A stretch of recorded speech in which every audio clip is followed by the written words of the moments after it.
जब हम इतिहास की बात करते हैं तो हमारे दिमाग में क्या आता है? राजा महाराजा, बड़ी बड़ी लड़ाइयाँ, संधियाँ, यही सब है ना। पर क्या हो अगर हम इतिहास को एक बिल्कुल ही अलग नजरिए से देखें? मान लीजिए सिर्फ एक कैलेंडर की तारीख से। आज हम बात कर रहे हैं 19 जनवरी की। देखने में तो ये साल के 365 दिनों में से कोई भी एक आम सा दिन लगता है। ठीक कहा ना? तो चलिए इसी सवाल का जवाब ढूंढते हैं। आइए देखते हैं कि 19 जनवरी की ये अकेली तारीख भारत की कहानी के बारे में क्या-क्या बताती है। सबसे पहले बात करते हैं सत्ता और नेतृत्व की। 19 जनवरी हमें ये दिखाती है कि कैसे एक ही दिन में ताज गिरते हैं और नए ताज पहने भी जाते हैं। ये एक युग के अंत और एक नई शुरुआत, दोनों की कहानी है। जरा इस टाइमलाइन पर नजर डालिए। 1597 में एक महान योद्धा का निधन होता है और फिर लगभग 370 साल बाद ठीक उसी तारीख को एक आधुनिक राजनीतिक नेता सत्ता में आती हैं। है ना कमाल की बात कि कैसे इतिहास खुद को जोड़ता है। यहाँ दो बिल्कुल अलग तस्वीरें हैं। एक तरफ मेवाड़ के शेर महाराणा प्रताप का निधन, जो सही मायनों में एक युग का अंत था, और दूसरी तरफ इंदिरा गांधी का प्रधानमंत्री बनना, जो एक नई राजनीतिक विरासत का आगाज था। और कहानी यहीं खत्म नहीं होती। इसी तारीख को अंतर्राष्ट्रीय पुरस्कार दिए गए, बड़े बड़े कॉरपोरेट सौदे हुए और यहाँ तक कि एक पूरे राज्य में राष्ट्रपति शासन भी लगाया गया। मतलब ये एक तारीख भारत की शासन यात्रा के कई छोटे बड़े पलों को अपने अंदर समेटे हुए है।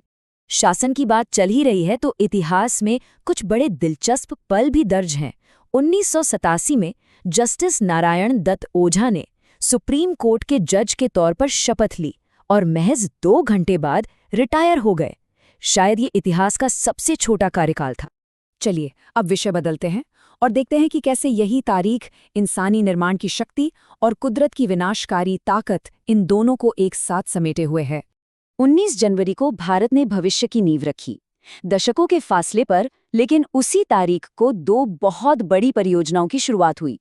1954 में कोयना बांध और 2007 में सरदार सरोवर बांध। ये सिर्फ कंक्रीट के ढांचे नहीं, बल्कि राष्ट्र निर्माण के बड़े बड़े सपने थे। 1450 मेगावाट ये सिर्फ एक नंबर नहीं है, ये सरदार सरोवर बिजली परियोजना की क्षमता है। सोचिए जरा ये कितनी ऊर्जा है, लाखों घरों को रोशन करने और उद्योगों को चलाने की शक्ति। लेकिन 19 जनवरी की कहानी सिर्फ बनाने की नहीं है। इसी तारीख को कुदरत ने अपनी विनाशकारी शक्ति का भी एहसास कराया। 1975 में हिमाचल प्रदेश में एक जबरदस्त भूकंप आया।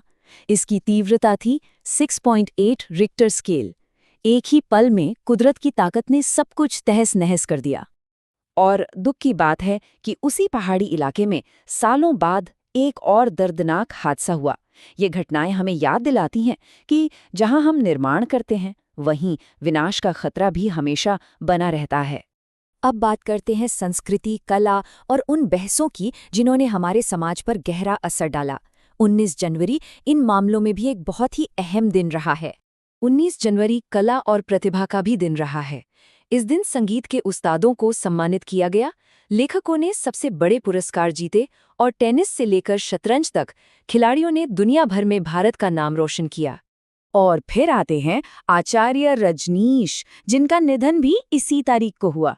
वो एक ऐसे रहस्यमयी गुरु थे जिनसे कुछ लोग बेइंतहा प्यार करते थे तो कुछ उतनी ही नफरत। उनके विचार आज भी आध्यात्मिकता और आधुनिक जीवन पर एक बहुत बड़ी बहस छेड़ते हैं। अच्छा, अब एक ऐसे विषय पर आते हैं जो सीधा हमारी थाली से जुड़ा है, बैंगन। ये चार्ट दिखाता है कि 2010 में सिर्फ 3 राज्य, पश्चिम बंगाल, उड़ीसा और बिहार, देश के ज्यादातर बैंगन का उत्पादन करते थे। तो सोचिए क्या हुआ जब 19 जनवरी 2010 को इन्हीं 3 राज्यों ने, जो देश का 60% बैंगन उगाते हैं, एक नए तरह के बैंगन, बीटी बैंगन का विरोध कर दिया। ये एक जेनेटिकली मॉडिफाइड फसल थी और इस एक विरोध ने भारत में विज्ञान, किसानों के अधिकार और हमारे भोजन के भविष्य पर एक राष्ट्रव्यापी बहस छेड़ दी। तो इन सभी घटनाओं को एक साथ देखने पर हम क्या सीखते हैं? हम ये सीखते हैं कि इतिहास का हर पन्ना कई परतों से बना होता है, बिल्कुल एक प्याज की तरह।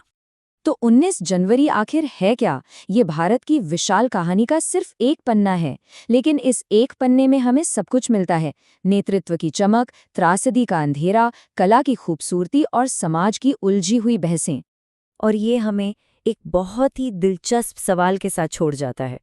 जैसे 19 जनवरी ने इन सभी कहानियों को दर्ज किया, वैसे ही आज हमारे चारों ओर जो कुछ भी हो रहा है, जो आज की खबर है, उसमें से क्या कल का इतिहास बनेगा? ये सोचने वाली बात है ना?